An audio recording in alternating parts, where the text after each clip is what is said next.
Here I have HUAWEI MatePad Pro, and today I'm going to show you how to enable camera watermark on this device.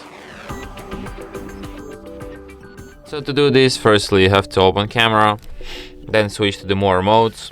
So like on this tablet you don't have like actual normal watermark, which you have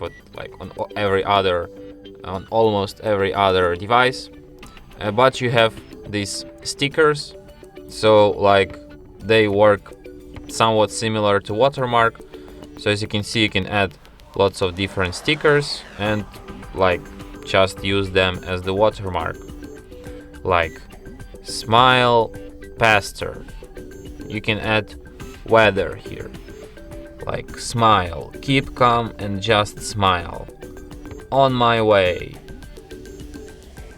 and like lots of others. And I don't know, let's pick this one. No, this one, we'll keep this one for another video. Let's just add timestamp,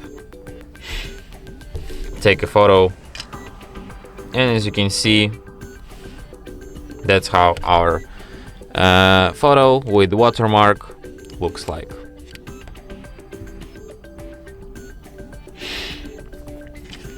And that's it. Thanks for watching. If you find this tutorial useful, don't forget to hit that like button and subscribe to our channel.